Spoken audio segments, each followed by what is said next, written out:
Salut à tous les amis, c'est Imagine. Alors aujourd'hui je vais faire ma vidéo voilà, pour vous parler un peu des animaux fantastiques.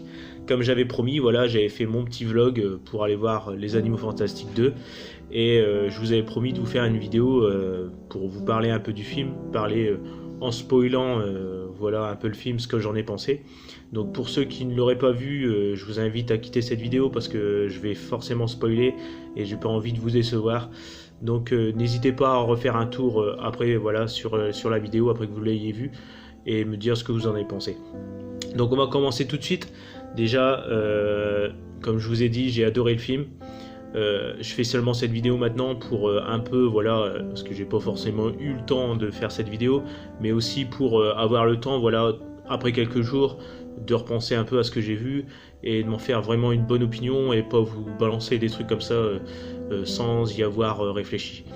Donc voilà, alors au début, voilà, je vais vous parler déjà du commencement. La scène où on découvre voilà, Grindelwald emprisonné. Donc pour moi cette scène de début est bien tournée. C'est peut-être mon petit bémol du film, c'est ce qui m'a un peu déçu au début. En fait ça a été vraiment fait assez vite, je trouve. Cette scène là a été en fait il y a eu beaucoup de choses qui nous ont été balancées dès le début. On s'est rendu compte voilà, qu'il était emprisonné, même si on s'en doutait un peu. Et je trouve que voilà, cette scène a été faite assez vite. On a dû vraiment se lancer tout de suite en fait dans le film. C'était balancé vraiment vite fait. Mais au final, quand on découvre le film, on se doute bien qu'ils n'ont pas pu passer énormément de temps à voilà, à peaufiner cette scène. Donc c'est vraiment voilà, une scène où on découvre que Grindelwald est emprisonné et on découvre son évasion. Donc l'évasion est assez vite orchestrée, quoi. On essaie de comprendre un peu comment ça se passe, etc. Mais au final, ça rend bien quand même dans le film. Je trouve que c'était c'est pas vraiment gâché en fait, c'est juste que ça a été fait un peu vite fait, quoi. On aurait voulu vraiment je pense remettre voilà, les choses à plat, découvrir que voilà, il était peut-être emprisonné, voilà, pour ce qu'il a fait, etc. Je pense que ça aurait été pas mal de remettre un peu tout dans le contexte dès le début du film. Ça a été un peu balancé à la vite fait, je pense. Mais bon, au final ça rend quand même bien, mais ça m'a un peu déçu quand même, voilà, je tenais quand même à le dire. Ensuite, on redécouvre voilà, Norbert avec ses animaux fantastiques, voilà, qui sont cachés dans sa valise, etc. Donc on redécouvre un peu l'univers caché qu'il a, où voilà, il sauve tous les animaux, etc. On découvre voilà, des nouveaux animaux qu'on n'avait pas découverts dans le premier. Je trouve que ça a été bien fait, voilà, il y a divers animaux qui ont bien été faits. On redécouvre aussi certains animaux. Alors je vais pas vous énoncer les noms d'animaux voilà, qui sont déjà passés dans le premier volet, mais on les redécouvre et ça fait plaisir. Par contre il y a une chose voilà, qui m'a semblé un peu bizarre et que voilà, ça n'a pas été non plus un peu plus détaillé, mais on le comprend malgré tout.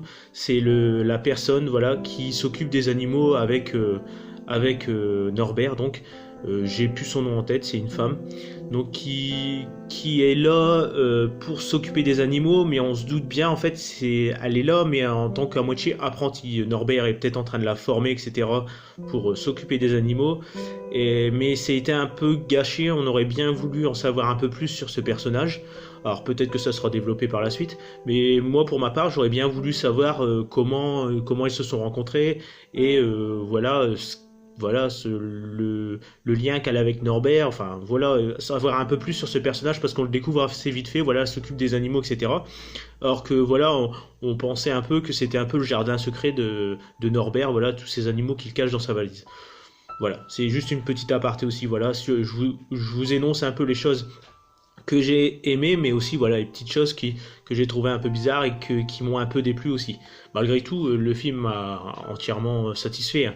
Mais voilà, il y a quelques petits bémols et je tiens quand même à donner voilà, mon avis sur cette vidéo et vous les énoncer quand même.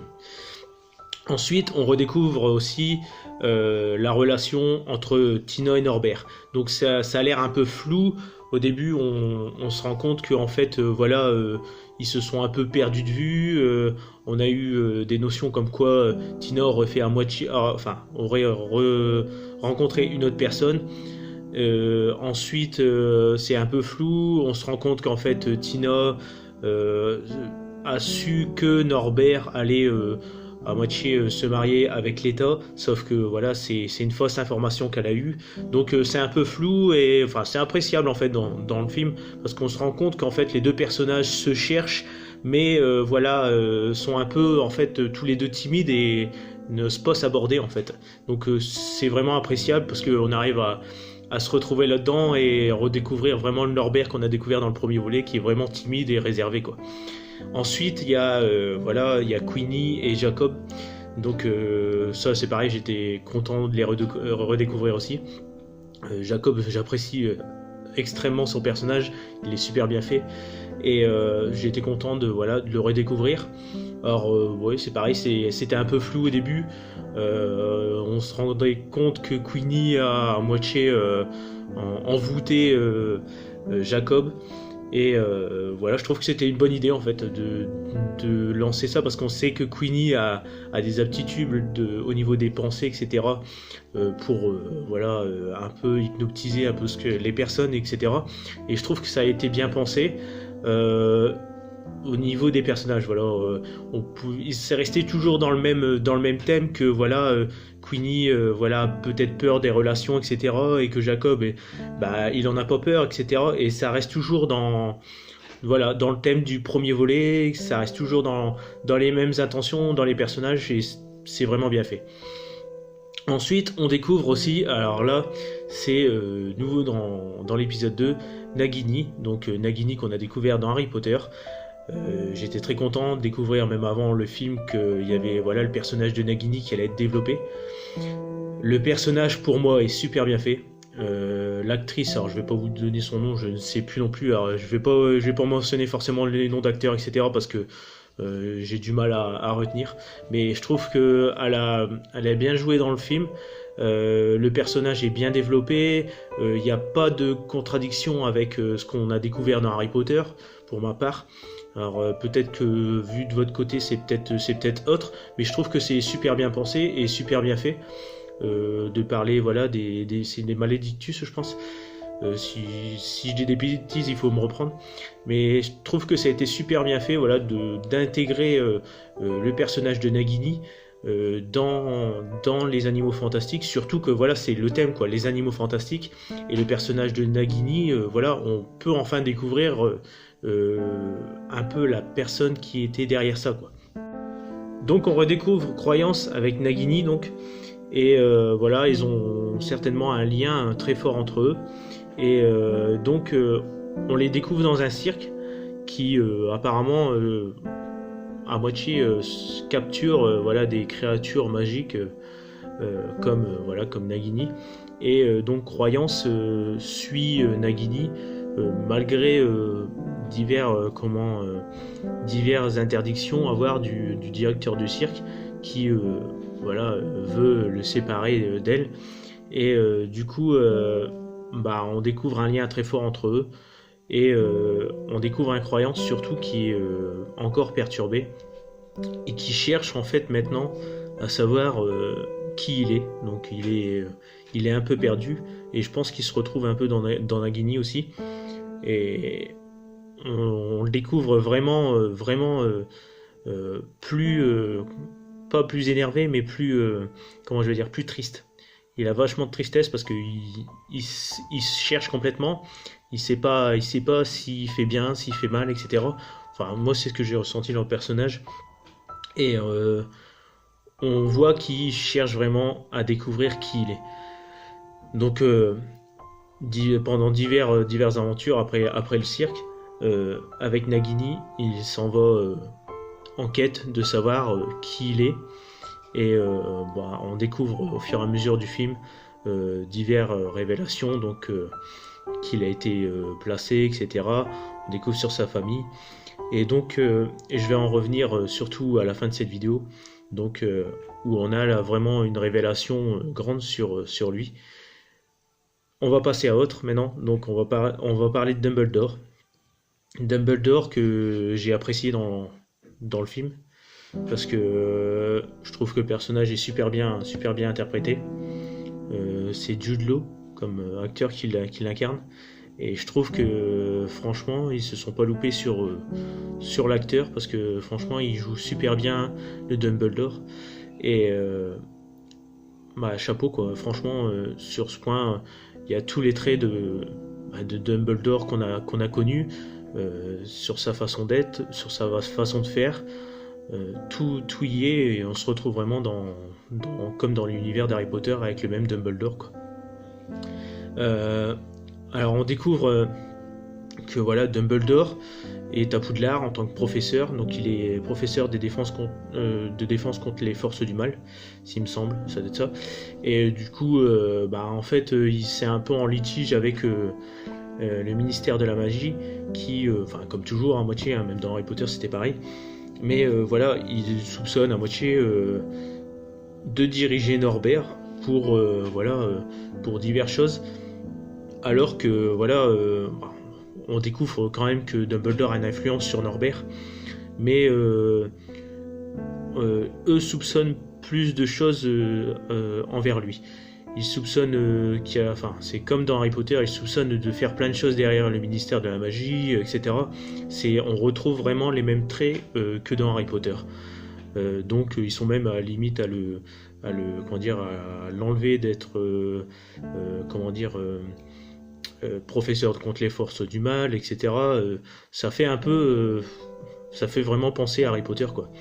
On a un petit, on peut parler moitié de caméo avec le professeur McGonagall. Alors là, il y a eu une polémique à propos de ça. On nous a dit que voilà, c'était pas possible que Minerva McGonagall était présente, parce que c'était pas possible dans la chronologie Harry Potter. Alors ce qu'il faut savoir, c'est que après je me suis un peu renseigné un peu sur internet, et apparemment il est possible que ça ne soit pas Minerva McGonagall qui est présente dans Harry Potter. Apparemment, déjà Minerva McGonagall, elle avait, il me semble, une grand-mère ou je sais plus, quelqu'un de sa famille qui était aussi professeur à l'école de Poudlard avant elle, donc c'est possible que c'est quelqu'un de sa famille, sa grand-mère, son arrière-grand-mère, enfin quelqu'un de sa famille en tout cas, qui était là, et voilà, c'est juste pour le clin d'œil en fait, je pense. Alors peut-être que c'était Minerva McGonagall et qu'on aura les explications par la suite du film, mais pour moi ça m'a pas forcément choqué, au contraire ça m'a fait plutôt plaisir de voir que ce personnage était présent dans les Animaux Fantastiques, parce que voilà, c'est quand même un personnage important dans Harry Potter qui était présent à Poudlard, et là on se retrouve à Poudlard avec des personnages familiers qu'on a connus dans Harry Potter, donc pour moi ça posait pas forcément problème.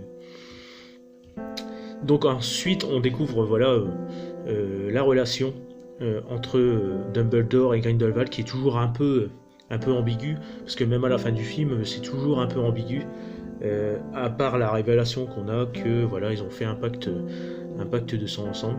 Donc je vous invite à regarder, pour ceux qui n'ont pas vu mes 3 théories que j'avais fait sur les Animaux Fantastiques, donc j'avais raison, il y avait bien un pacte entre eux deux. Et donc on découvre ça, qui est un pacte entre eux deux, un pacte de sang par contre. Donc c'est pas le même sortilège qu'avait fait Rogue, mais j'étais dans la bonne idée en faisant mes théories, comme quoi qu'il y avait bien un pacte. Donc ils ont fait un pacte de sang, donc ils ne peuvent pas s'affronter, parce que voilà, c'est un pacte qu'ils ont fait entre eux quand ils étaient jeunes, donc ils peuvent pas s'affronter. Et Grindelwald, je pense qu'il se sent un peu du coup maintenant dans l'obligation de ne pas pouvoir affronter Dumbledore malgré lui, parce que on sait tous que Grindelwald maintenant a la baguette de Suro, et donc s'il voudrait se débarrasser de Dumbledore, il pourrait le faire. Donc il y a ce pacte de sang qui les empêche entre guillemets de s'affronter. Alors à la fin du film, on se rend compte qu'en fait on pensait à un Dumbledore qui était prêt à affronter Grindelwald, mais on se rend compte qu'en fait à la fin il n'est pas encore prêt à l'affronter. Alors, on ne sait pas s'il est pas prêt à l'affronter parce qu'il a encore des sentiments, etc. pour lui, pardon, ou si c'est le fait que que Grindelwald a la baguette de Suro, parce que c'est possible qu'il en ait forcément connaissance et que ça pourrait l'empêcher, parce que il se dit je pourrais jamais l'affronter et gagner contre lui s'il a la baguette de Suro. Mais on ressent quand même qu'il a encore de l'affection envers le personnage de Grindelwald. Donc ça reste toujours ambigu même à la fin, et je pense que ça promet pour la suite. Ensuite, on va parler vite fait de la famille Lestrange, parce qu'elle a vraiment un point central dans l'histoire. Tout tourne autour en fait de l'état Lestrange, donc on découvre le personnage de l'état Lestrange dont était amoureux Norbert, et voilà, on découvre en fait qu'elle est avec le frère de Norbert Dragono. Et le personnage de l'état est super bien fait. Le personnage par contre qui incarne le frère de Norbert Dragono, alors je suis en train de chercher son nom, je l'ai plus, vous allez me le rappeler sûrement dans les commentaires. Je l'ai trouvé un peu effacé, c'est mon avis, je sais pas ce que vous en avez pensé. Je l'ai trouvé un peu effacé dans l'histoire. On l'a vu dans plusieurs scènes où il aurait pu avoir un peu plus de répartie, etc. Et je l'ai trouvé un peu effacé par rapport au personnage de Norbert qui est présent, quoi. C'est un peu dommage. Par contre, le personnage de l'état, oui, il est bien présent, on le développe super bien, le personnage est super bien fait. On découvre une facette à moitié de la famille Lestrange qui est appréciable, je trouve, parce que voilà, on connaissait Bellatrix Lestrange, qui était vraiment personnage sombre, mauvais, etc. Et on découvre de la famille Lestrange qui est vraiment appréciable et gentille, etc. Franchement, j'avais un doute. Je pensais que en fait, justement, ça allait prendre le même chemin que Bellatrix Lestrange. Je pensais qu'elle était une personne mauvaise et c'était pour ça que Norbert l'aimait plus, etc. Alors qu'on découvre tout le contraire. On découvre quelqu'un qui en fait, quand elle était à l'école, a fait des choses monstrueuses sur les personnes. Mais en fait c'était quelqu'un de très réservé comme Norbert, et du coup on comprend mieux le personnage. À la fin on découvre quelqu'un franchement de super gentil par rapport à la famille Lestrange, et ça j'ai apprécié. On va finir maintenant cette vidéo donc sur la révélation de la fin du film. Donc il y a beaucoup eu de polémiques aussi sur cette révélation. La révélation, c'est que donc Croyance serait un Dumbledore. Donc en fait ça serait alors par contre le prénom c'est Oricius, je crois. Vous allez me le marquer dans les commentaires, mais apparemment ça serait soit un frère ou quelqu'un de la famille Dumbledore. Ça j'ai vraiment apprécié. Franchement c'est le point de chute final du film qui te laisse sur le carreau. Alors franchement j'aurais jamais deviné ça, parce que tout le monde sait que voilà, Dumbledore a un frère, donc c'est Aberforth, sa sœur Ariana forcément qui est décédée, et tout le monde a la supposition comme quoi que c'était aussi un Obscurus. Et là on découvre apparemment qu'il y aurait un Dumbledore, donc Croyance, qui sera en vie. Alors là franchement il y a beaucoup de théories qui vont fuser sur le fait que ça pourrait être son frère, ça pourrait être le fils de Ariana, ça pourrait être le petit, enfin ça peut être plein de choses, quoi. Donc là ça laisse supposer plein de choses. Pour ma part je pense que ça serait plus possible que ça soit un frère, ou enfin même moi je suis encore sur le choc, je sais pas encore comment supposer ça, parce que ça peut venir de tout. Alors il y a aussi la théorie comme quoi Grindelwald aurait dit ça à Croyance pour le manipuler entre guillemets, lui faire croire que c'est un Dumbledore, et que voilà il pourrait se retourner sur Albus. Pour ma part, je pense que ça serait trop gros parce que il y a quand même beaucoup d'éléments qui laissent penser que c'est vraiment un Dumbledore parce que il y a voilà, il y a l'histoire du Phénix. Donc on a entendu parler voilà que seul un Dumbledore peut avoir en cas où il en ait besoin un Phénix qui vient à lui. Et bah, c'est ce qui s'est passé à la fin. Le Phénix est apparu devant Croyance. Donc il y a juste une chose qui pourrait enfin à moitié effacer cette chose sur le Phénix, c'est que voilà, on pourrait penser que voilà Grindelwald ayant fait un pacte de sang avec Dumbledore, bah, il a à moitié le sang d'un Dumbledore dans son sang du coup, et qu'il pourrait du coup appeler un Phénix aussi à lui. Ça pourrait être une petite théorie qui serait voilà, moitié plausible et qui pourrait expliquer le fait de l'apparition du Phénix devant Croyance. Mais je pense vraiment que cette saga, elle va tourner autour de la famille Dumbledore et que voilà, on va découvrir un personnage qu'on n'avait pas connaissance, donc Croyance qui serait voilà un Dumbledore. J'aimerais bien avoir vos commentaires, savoir un peu ce que vous en avez pensé de cette révélation et surtout aussi de savoir un peu voilà, de tout ce que j'ai parlé dans le film, si ça vous a plu ou si ça vous a pas plu. Je suis sûr qu'il y a pas mal de personnes qui vont dire aussi que que ça ne leur a pas plu, parce que j'ai vu pas mal de critiques négatives sur le fait que voilà, il y a voilà, des choses qui se vont pas avec la saga originale, avec les livres, etc. Et j'aimerais bien un peu avoir vos commentaires, savoir un peu ce que vous en avez pensé, et voilà un peu vos arguments sur ces choses qui ont peut-être un peu d'incohérence. Pour ma part, j'ai pas trouvé forcément d'incohérence énorme, j'ai trouvé franchement que le film était bon, et voilà, je vous en ai fait part dans cette vidéo. Alors n'hésitez pas voilà, à vous abonner pour ceux qui ne se sont pas abonnés. Ça me fera extrêmement plaisir, ça me pousse à continuer à faire des vidéos. Voilà, j'essaie d'en faire le plus possible, j'essaie de communiquer avec le plus de monde possible. Les commentaires, j'essaie de suivre chaque commentaire, d'essayer de répondre à chaque personne. Et n'hésitez pas à liker cette vidéo si vous l'avez aimée. Je vous dis à plus dans une prochaine vidéo. Salut à tous.